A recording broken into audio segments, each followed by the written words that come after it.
Hi there, this is the UCLA Housing Voice podcast. Our goal at Housing Voice is to bring important housing research to a broader audience and to talk through how that research can be applied to making our cities more affordable and more equitable.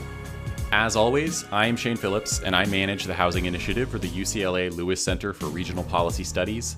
But this time Mike Lenz is on vacation, and I have a special guest co-host who we'll be introducing in just a moment. If you enjoy the podcast, we'd love to have you give it a rating or review, or share it with a friend, and be sure to subscribe on whatever podcast app you use. All right, let's get to our guest.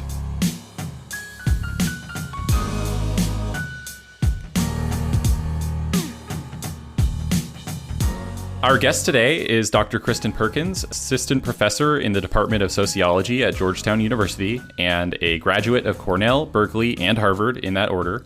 Kristin studies inequality and social stratification with a focus on children, families, and neighborhoods, and her research examines the impacts of residential mobility on children's educational and health outcomes.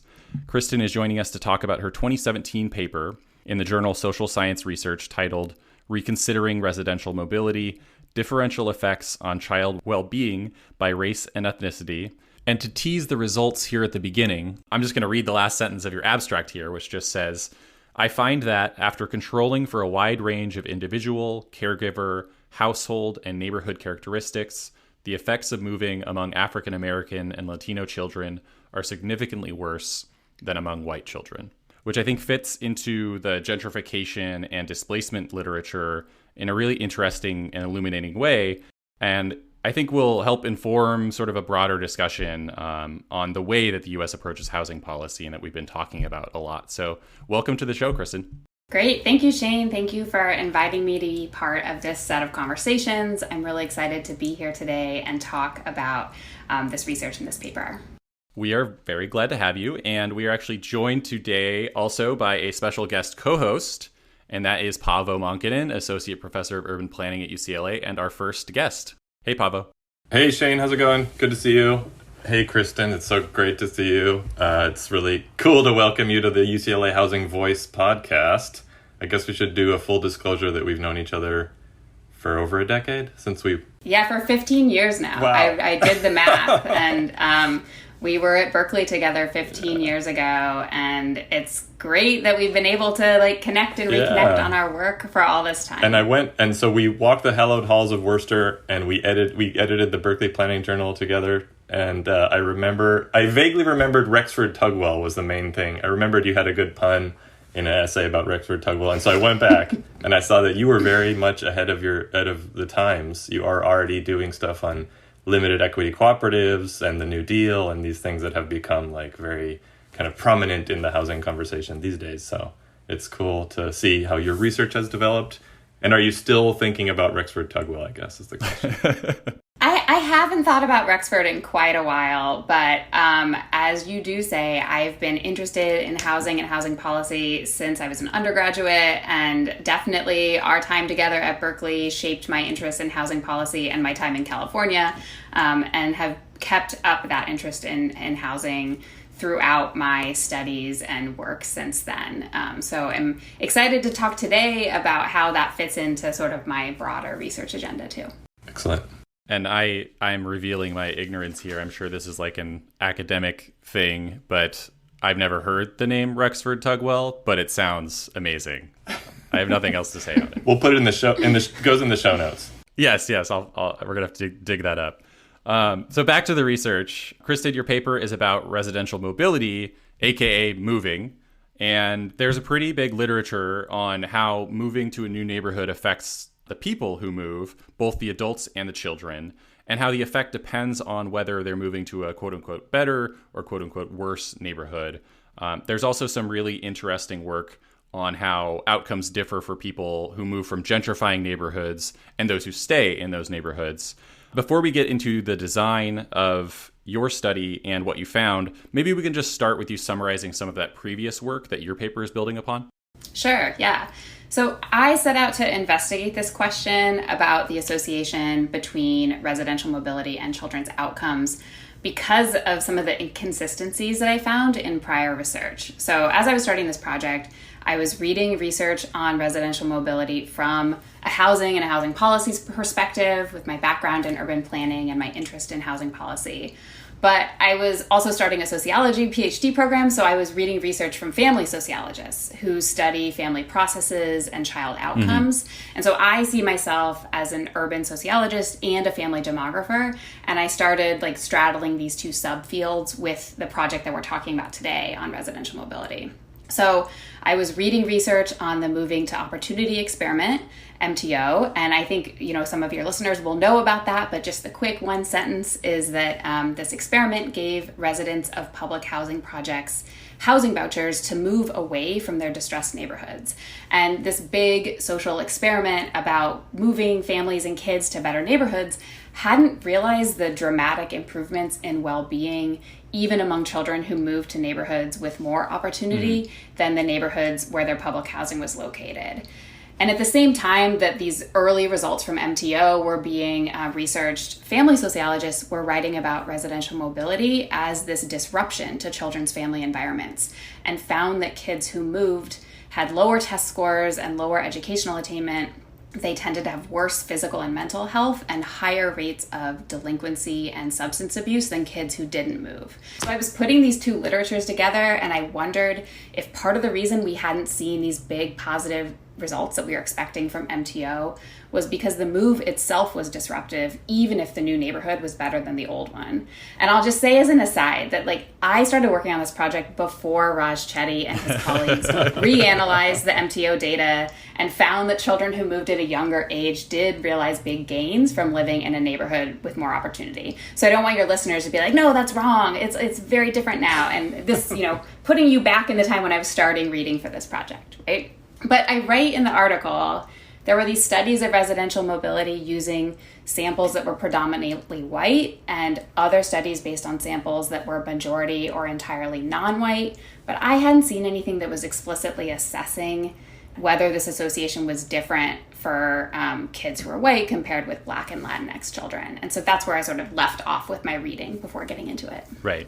And yeah, I mean, it was news to me that moving generally is known to have these kind of negative consequences. I think that was just not something I was really aware of beyond the impact, how the neighborhood you're moving to or from affects things. Just the fact that moving itself is believed to have these negative consequences. And if I can just jump in there, I think it's such an interesting focus because there is kind of the housing policy implications, but as well kind of the family demography implications. And it's just such a difficult moment to focus on because you have to worry about the quality of neighborhoods, which is something that the planners have been worried about for a long time. But then, like you say, the instability of the move itself, but then the kind of things that prompt the move and kind of disentangling household composition changes or job loss or some traumatic event that sometimes prompts a move from moving to a better job that prompts a move. And then not only that, I was thinking about the correlates of households that are going to be having these unstable situations in the family because of kind of whatever structural societal forces pushing that. So it seems like those are the kind of four issues that you have to disentangle. Are there more issues there, Kristin, that I'm missing? Huh?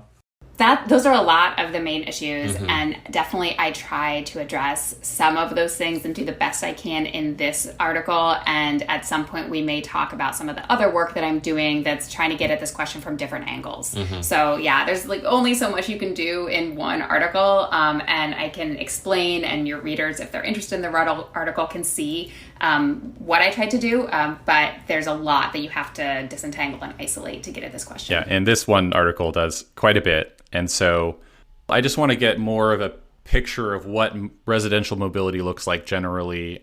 What do people not know about residential mobility other than, the fact that people move a lot? For example, what do moving or mobility rates look like for owners versus renters, different household compositions, single parents versus married families, people at different ages, things like that, just as a baseline. I'll say at the start, like my research focuses on the United States. So what I know about residential mobility is limited to the United States, and there are likely very different trends and statistics elsewhere. But to set the stage for this particular article, I could say that Americans are moving a lot less now than they did in the second half of the 20th century. But it's still approximately 13% of Americans move each year. And most of the moves that people make are local. They're within the same county, and a much smaller proportion of moves involve like moving to a different state or abroad. Yeah. So you asked about like different groups of people. Renters and low-income households move a lot more frequently than homeowners and high-income households move. And moving among renters and among low-income households can often be triggered by housing cost increases that these households cannot afford, right? Their landlords raise the rents and they just can't afford, so they have to find a new place to move. On the flip side, though, mobility is lower among homeowners because moving involves more transaction costs for them. They have to sell their house, they have to find a new place to live, rent, or buy. Right. So owners on average have less flexibility than renters do to move for new job opportunities or family changes. Some level of mobility is good, right? But moving a lot can be disruptive. So moving rates are highest among young adults in their 20s and 30s, and this makes sense because this group is finishing their education, they're moving for jobs, they're forming households and families, and all of these things, as Pavo mentioned, can prompt a move. But the housing affordability crisis and changes in the labor market can make it a lot harder to move. And we see that dual earner households, so households with two people working, have lower mobility rates than single earner or single adult households because it's just harder to find two jobs in a new location than it is to find one new job.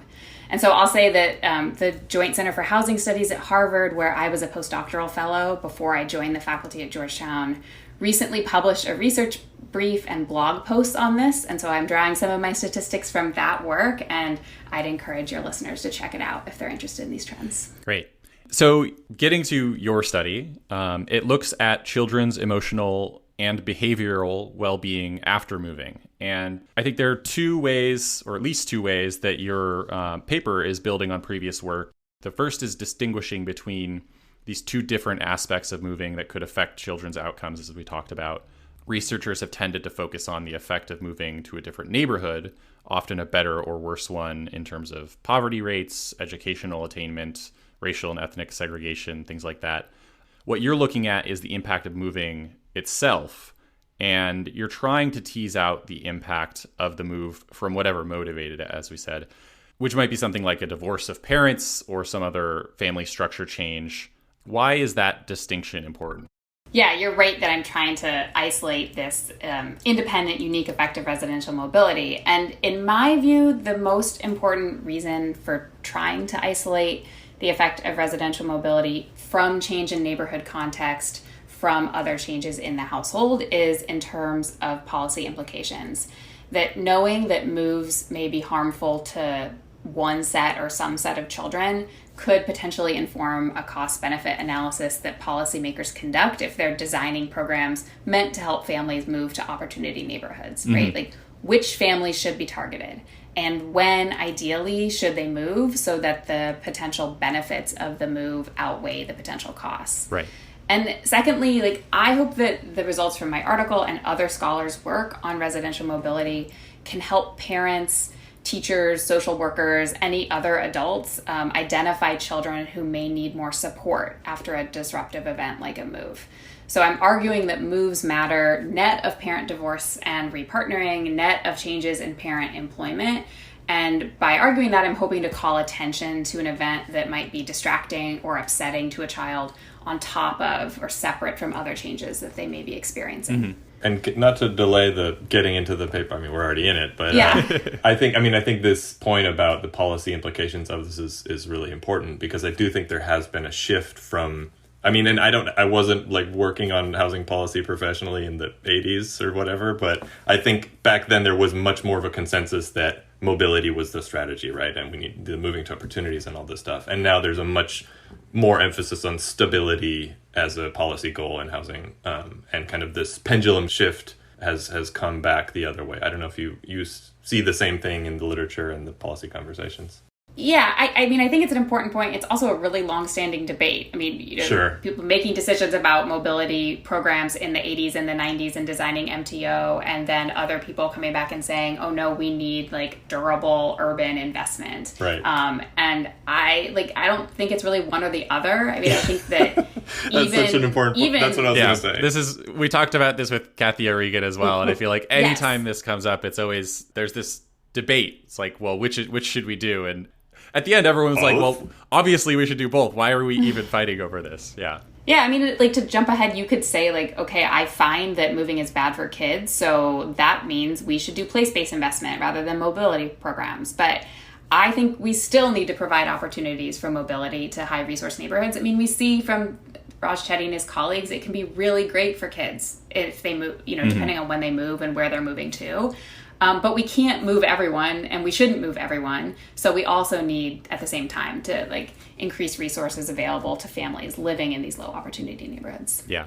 So I said there were two ways that the paper builds on previous work, and the other one is by looking at how the effects of residential mobility differ based on a child's race or ethnicity. Other studies have found that moving to a better neighborhood is more beneficial to younger kids than older kids. I think that's Chetty and probably others. And also that it's more beneficial for boys than girls in general. But prior to your research, we didn't really know if it was better for white kids than black kids, for example. And that was partly about the data sets we were using for those earlier studies, right? Yeah, so before my article, we did have evidence from different studies that moving was detrimental for white children and separately for black children. But because the evidence was from different studies using different data, we couldn't tell whether the effects of moving were more or less negative among white children compared with Blacker and Latinx children. So in addition, some of the prior studies used data from samples of disadvantaged children, so those who would come in contact with child protective services, for example, or who were participating in a social program that served disadvantaged youth. So their results were pretty limited in terms of generalizability. Okay, got it. So what did you find? I gave the abstract one sentence answer, but in a little more detail, how did the impacts vary by race and ethnicity? And I guess we haven't actually talked about what you were measuring exactly, what we mean by child well-being. And so maybe just tell us what you were measuring and what you found in those results. Right. So well-being is sort of a general umbrella term that can have a lot of things underneath it. And so it can be used to encompass children's physical and mental health, whether they're growing and developing according to expectations, their progress in schools, and their social skills, right? But in this article, I'm specifically focused on emotional and behavioral well-being, and I'm measuring that using two scales of questions that the child's caregiver answers about the child's internalizing behavior and their aggression. So it's asking questions about the child's emotions, their feelings, their mental health, their interactions with others, and their aggressive behavior. So that's the measure that I have for my outcome. And in terms of what I find, starting with internalizing behavior, which means sort of anxiety and depression, I find that among Black and Latinx children, moving is associated with more internalizing behavior. So Black and Latinx kids demonstrate more anxious and depressive behavior after they move compared with before their move. And this controls for changes in household size. It controls for changes in parents' employment and marital status, home ownership, and neighborhood characteristics. So in my regression models, I'm trying to account for some of these things that Pavel mentioned that could be happening at the same time, right? I don't find any significant difference in internalizing behavior among white children before and after a move. And in fact, the association goes in the opposite direction. So it's possible that white children demonstrate less anxious and depressive behavior after they move, but I can't claim that definitively based on my estimates. Okay. Can I just ask you to talk a little bit more about so you're controlling for, so you're looking at kind of otherwise similar households in terms of their composition, their incomes, the neighborhoods they're moving from and to, and then, but are you able to measure anything about an event that would precipitate the move, or is that something that is potentially explaining these differences? So I'm actually using each kid as his or her own control, right? I'm using a first differences model or a fixed effects model. So I'm not comparing kids who moved to kids who didn't move. That's one of my critiques about the prior literature, that those groups of kids could be pretty different on a lot of things. And so I chose this different modeling strategy where I'm following kids over time and I look at their scores on these scales after they've moved compared to before they've moved and look at the difference in their scores. And I do also control for whether their parents' employment status changed, before and after the move, whether their marital status changed, how big their household is, like whether there are fewer people or more people living with them.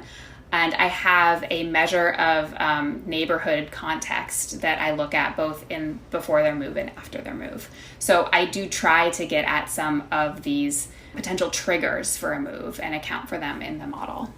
Yeah, and in your other work, you look at changes in household composition beyond just kind of parents getting divorced or not. And so you've shown that matters a lot. So it's good that you can control for that. How confident do you feel that these controls are capturing the most important? I mean, in terms of kind of noise or other omitted variables, what do you have a sense of, based on just your knowledge of this field, like how much of the major things are you accounting for?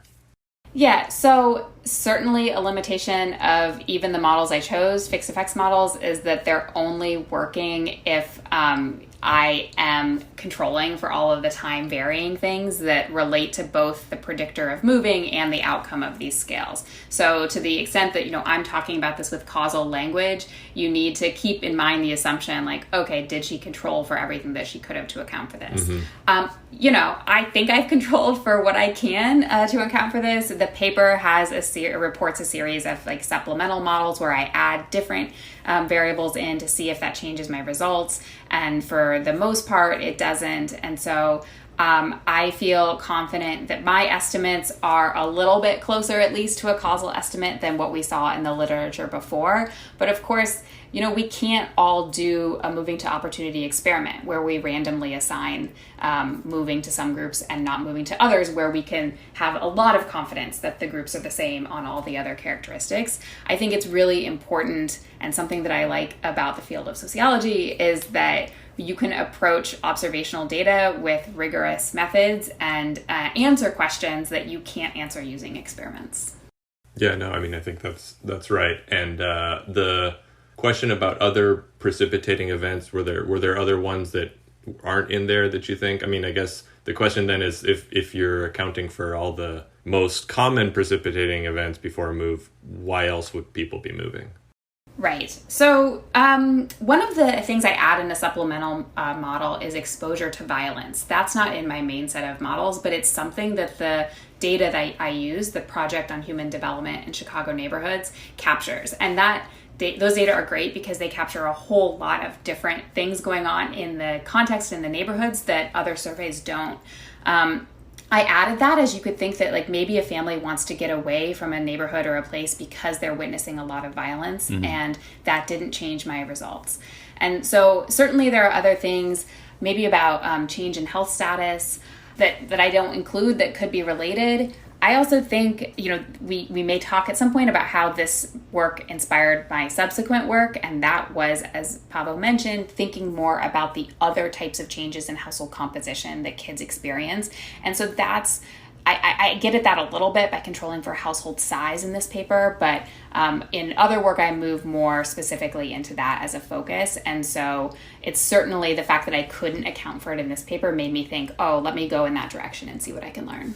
Right, because you can imagine like an uncle that's supporting the family moves out, but at the same time you have another kid, so the household size stays the same, but actually the nature of it is changing a lot. Mm-hmm. I'm going to appease Pavo's methodological and statistical interests here. Let's talk about coefficients. I'm not going to ask about coefficients specifically here, but okay. I do you can allude to them. Yes, I absolutely can and will. This podcast will acknowledge the existence of coefficients. We might not talk about them in explicit detail. I think that's the balance. And I might slip up and say the word. So. It's fine. What we're interested in though is like the size of the effect. I just want to make sure all of our listeners are aware that something can be significant meaning, there's some effect happening, but it could be very small or it could be very large. And so where do things fall in this case? Yeah, so I was talking about the results from the internalizing scale, and among Black and Latinx children, moving increases their internalizing score by 0.16 and 0.13 of a standard deviation, right? And standard deviations of a scale are not a particularly intuitive measure. Right. But these effect sizes are similar to the difference in internalizing behavior between a child whose parent receives public assistance and one who doesn't. And it's bigger than the difference in internalizing behavior between a child whose parent owns their home versus renting their home, controlling for other characteristics. So in that sense, I think the effect of moving is meaningful, right? It's statistically significant, but I think it's also meaningful in terms of what it might relate to in terms of changes in behavior. Yeah, especially for something that it's a one-time thing. It just, these other things, household structure and public assistance and owner versus renter, those are all encompassing in a way. And for just a single move to have this effect is really impressive in a bad way, I guess. And on that note, I had a question later on about, how long the effects last, or how we should think about we can get to that now. That issue. Yeah, so that's not something I looked at explicitly in this analysis because I had this strategy of needing to measure the scores at these different waves and measuring whether there's a move between the wave or not. So I cite some other research in the paper about a compounding effect of more mobility, right? That some researchers find a negative effect of moving, but it gets bigger if there are more moves that a kid makes. And I would hypothesize that there might be some sort of decay in the effect of moving, right? If you have this disruption, you get to a new place, but then you're stable, maybe you can sort of bounce back to where you were prior. But a lot of other things may go into that in terms of other stuff going on at home and the neighborhood that you're in and the school that you may have moved to, etc. So just like this paper, figuring out the answer to that question about how long the effect of a move lasts would require a lot of different decisions and measures and assumptions about what's going on. You'd need some Swedish administrative data for that. Exactly. I don't think we mentioned what's the time period between the waves of the data? A couple years. So not that long. Yeah, the first wave is in the mid-90s, and the second wave is in the 99-ish, and the third wave is maybe 2002. So it's not that long. And that sounds like maybe a long time ago in 2021, but the kids who were in the survey are young adults now. So I think still very relevant to current policy debates. But that would suggest that you're picking up the more immediate effects of moving rather than a 7 to 8 year after kind of thing. That's right. Okay. And I'm looking at a pretty immediate outcome, right? It's the score on this internalizing scale. Like, one of the things I can say about the type of regression model I chose to run is that I have to have a measure of the outcome multiple times. And so I can't look at high school graduation or having a kid as a teenager because those things only happen once, right? And so that you're right that I'm then sort of forced into looking at this more immediate result, whereas you could pick a different strategy and a different method to look at a longer term outcome. So getting into implications and policy here a little bit, reducing involuntary displacement, especially in Black and Latino neighborhoods, seems like an obvious implication of this research. But do these findings also imply that even voluntary or semi-voluntary moves are harmful to children of color? I think that's what it's saying. And if so, what do we do with that information, given that moving is just a part of life and also often, and maybe most of the time, a positive change for the household making the move? Right. So my findings do show that the average effect of moving among Black and Latinx children, controlling for all these other things going on in the household and the neighborhood at the same time, is negative, right? But that's an average effect. Right. And some moves for some Black and Latinx kids are good moves that could lead to better outcomes, right? Like, as you say, if parents get a better job or they're moving away from a dangerous situation, we might expect that to be positive for the kids. So you're right that moving is simply part of life, and I'm certainly not advocating for zero mobility as an implication of the project, but instead just understanding moves as a potentially disruptive event, and adults who are caring for and teaching children should just be prepared to offer additional support to kids who move. Out of curiosity, what does that support look like? I'm assuming there's some research on that as well. I don't know actually what the day-to-day would look like. I can think that, if you see a kid who's withdrawing from activities at school or being more aggressive and bullying, then you can think like, oh, this could be because they're having all this stuff go on at home, right? And maybe there's a way to talk to them about that, or talk to their parents about what other continuities they could offer to help address what's going on at home, and then help them out more at school. But yeah, it would be really interesting to do a similar study in a I mean, I don't know the quality of schooling in Chicago area, but in a place known for good schools, because you could imagine that would have a ameliorative effect. I guess I wanted to go back to just this question of, so you've controlled for many features of the neighborhoods and many features of the households, and you found this disparate impact in Black and Latinx children. Why do you think that that's happening? Right. So this finding of a difference by race and ethnicity might be pretty unsatisfying. It's like, okay, so what's going on here? How do you explain this? We talked a little bit already about the supplemental regression models I ran about exposure to violence and immigrant generation to see if any of these things, which are different for white, Black, and Latinx children, could explain. And I didn't see much there in terms of explaining the difference in internalizing behavior and aggression. But this other potential explanation that I explored was how much the child's neighborhood changed as a result of the move. So I controlled for that in my models, but then I also looked at, if I isolate the kids who made upward moves versus moves to similar neighborhoods versus moves that were downward in terms of neighborhood characteristic, what do I find? And I found some suggestive evidence that the change in neighborhood context might help explain some of these differences by race. That Black children who moved to a better neighborhood didn't demonstrate more internalizing behavior, but Black children who moved to a similar or a worse neighborhood did. And so my sample size wasn't big enough to say definitively that neighborhood context alone is what's explaining these differences, but I think it's a question that's worth exploring with different data to see if that is potentially the explanation. Yeah, this part of the paper about where different racial and ethnic groups households are moving to was really interesting, and there were pretty big differences in the types of moves. For white households, 54% moved to a similar neighborhood, whereas only 18% of Black households moved to a similar neighborhood. 52% of Black households moved to better neighborhoods, which was more than any other group, but also 30% moved to worse neighborhoods, which was also more than any other group. So there's just a lot more volatility, I guess.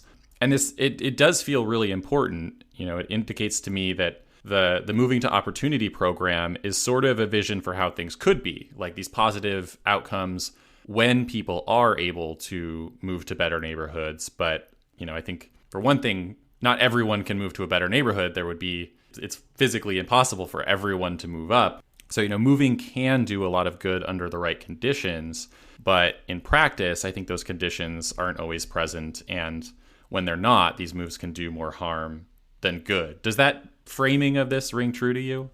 Yeah, certainly. And I should say that these statistics I report about the quality of moves, I'm not the first person to talk about that. I cite a couple of other papers in my paper that show that there are really big differences in the type of moves made by race. But I definitely agree with your assessment that we know now a lot more about the results of the MTO experiment than we did when we started this project, and especially the benefits to children who move to opportunity neighborhoods at younger ages. But as I write in the article, and as you say, this sample that I'm using is representative of children in Chicago in the 1990s and 2000s. And in this group, the average move didn't result in a substantial change in neighborhood context, and that most moves are not like MTO moves. And this work is based on a sample that's representative of a much broader population than the housing mobility experiments will ever reach. So I think in terms of policy design, we do need both types of research. We need these experiments that can isolate causal effects specific to the group of people that are going to be served by the policies, but we also need observational studies that are executed carefully to shed light on how these social processes work in a broader population. Yeah. I'm not sure that we actually said what we mean by good neighborhoods, better neighborhoods, worse neighborhoods. How are those defined? What does it mean for a household to move from one home to a home in a similar neighborhood versus a better or worse neighborhood? Yeah, so sometimes neighborhoods are measured just by their rate of poverty, right? And you could say at least 20% or 30% of the residents of this neighborhood have incomes below the poverty line. And so that neighborhood is characterized by concentrated poverty. What I did in this article is make an index, including a few other characteristics in terms of the education level of the residents of the neighborhood and the number who are single, female-headed households with children, and tried to draw the unemployment rate, tried to draw on a few more things and make it a sort of a more multidimensional measure of neighborhood context than simply the poverty rate. So this is sort of necessarily condensing some of the richness of neighborhood context by putting it into a scale and then applying these boundaries that if you move this many points on a scale, you're better or worse. But I'm hopeful that it does sort of map onto the lived experience in a neighborhood in terms of if you're moving to a better neighborhood, then you're moving to a place where fewer of your neighbors have low income, more of them are employed and have higher educations. And, maybe along with that comes a better elementary school or better opportunities for education, better opportunities for employment, etc. So I necessarily have to have something that stands in to represent neighborhood quality, but I've tried to collect a few different characteristics that represent different dimensions of it. Ultimately, we are researchers and we demand categories to input into our models. Right. And so you mentioned the neighborhood change factors, and then we had alluded to it earlier, the household composition, and there's some unmeasured things happening there, right, that could be different. Since this paper, you've researched the topic of household composition. I don't know if you want to give our listeners a few kind of the most interesting findings from that body of work as well. Sure. So after I finished this article on residential mobility, I wanted to take this more comprehensive look at the changes and disruptions that kids face at home. And so in my dissertation work and some of my subsequent work, I examined children's exposure to changes in household composition involving extended family and non-relatives. So we know from some of the research that I'm citing in this residential mobility article that moves often happen as a result of changes in parents' relationship status. But what I found in the subsequent work is that parental divorce and repartnering are only one type of the change in household composition that kids experience. So over the course of childhood, so 18 years, nearly 40% of kids experience an extended family member or a non-relative joining or leaving their household. That was a surprising statistic to me. It seems pretty big. Yeah, that's really high. And in an article that I published in Demography in 2019, I showed that experiencing these non-parent changes makes an adolescent less likely to graduate from high school and less likely to enroll in college. And in work that's currently under review, I show that experiencing these changes makes adolescents more likely to have a child themselves as a teenager. So these projects together, the residential mobility and the household composition, are pushing me to think about households as a context separate from families and separate from neighborhoods that are important in their own right, but also important in combination with family and neighborhood characteristics and dynamics. So my research agenda includes exploring residential mobility and changes in household composition as experienced independently and together. That's super interesting. And so just to be clear, it's the change that has the impact rather than having extended family in your household, right? Yeah, that's a really important distinction and a question I get about. We don't want to discriminate against extended family households. That's right. I'm certainly not saying that like living with your grandparent is bad, right? Because there's evidence that it can be really good for kids. And I'm not maybe saying not that, so like, good for the living with- parents, though. Am I right? That's right. That's right.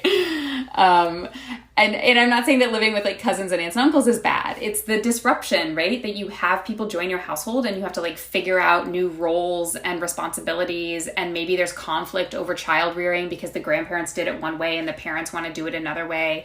And then that changes again if those people leave. And so you could get adjusted to something and then you have to readjust. Or maybe your house is crowded because you have more people living with you. And, you know, something that I want to explore is, of course, moving is attached to this too. So is it that it's bad because you have to move to your aunt and uncle's house and leave where you were? So a lot still to figure out. Yeah, a lot of this is, I don't know, it's unintuitive to me in a strange way, where it seems like the ongoing change would be the real impactful thing, and to just have this one-time disruption have such a big impact in these different ways is really, it's surprising to me. Yeah, I mean, some of where I was going, certainly during my postdoc at the Joint Center, is to think about whether subsidized housing or housing assistance can help with this stability question.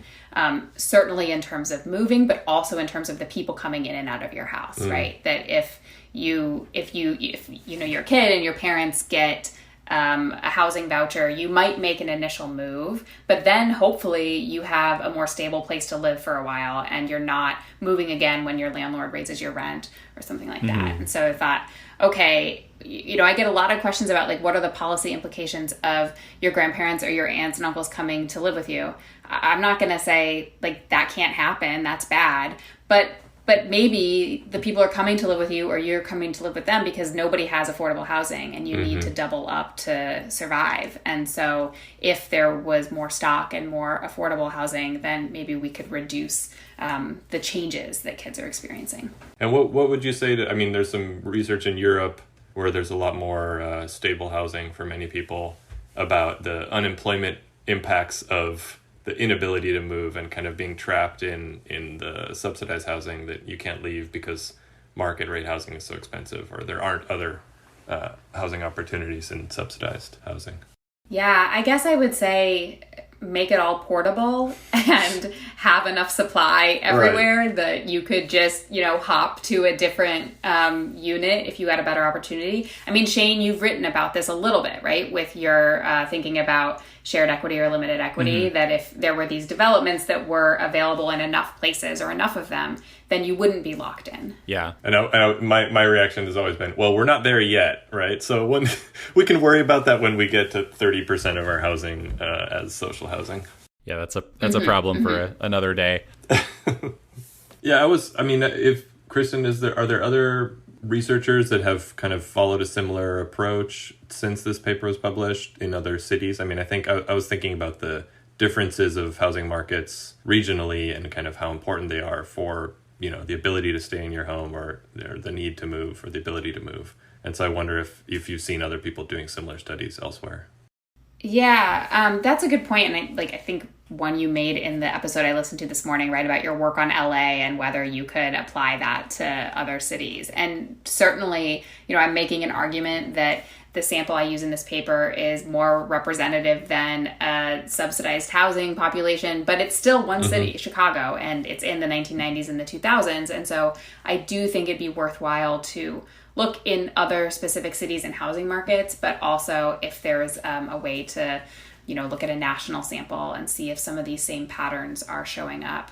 I don't know of particular other studies in other cities, but I'm sure they're out there in terms of people who are thinking about this in different markets, because certainly in San Francisco or Seattle or Boston, it might be a different story than in Chicago, which has a slightly, you know, less crazy housing market. And then like, you know, the Midwest, other cities, smaller cities like Dayton and Columbus that have much more stock. And yeah, I'm also thinking about kind of the segregation context and the kind of localized version of white supremacy and racism in a certain place and how that manifests, you know, because obviously, I mean, like my impression is that a lot of that is percolating down into these coefficients, on the disparate impacts. But, you could imagine Houston has a very different context, and, both in terms of the housing market, but just in terms of the social life of the city. And so you could imagine quite different impacts there.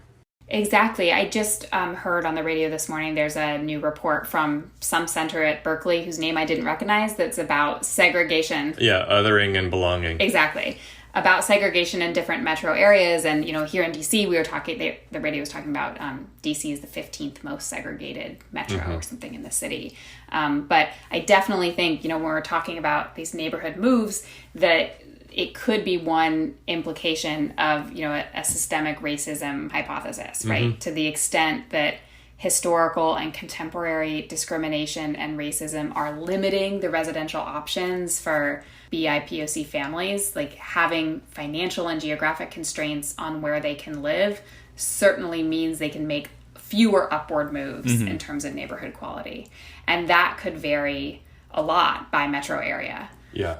Yeah, I should know this, but I mean, it'd be interesting to just those same statistics on just regular moves, and are you going to a better or worse neighborhood or similar? That would be interesting to look at in different cities.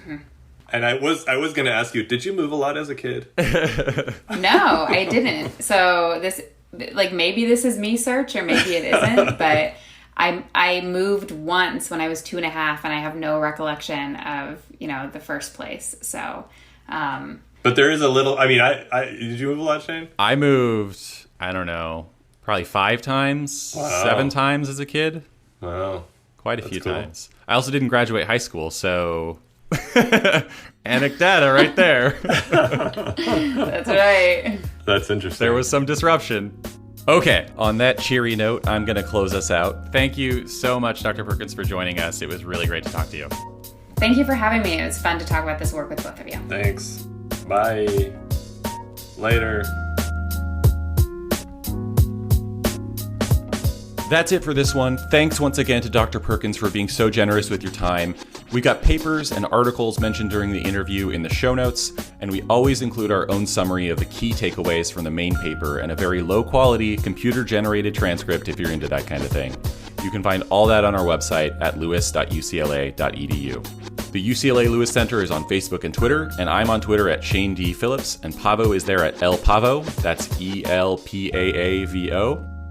In the words of Ariana Grande, thank you. Next episode in 2 weeks.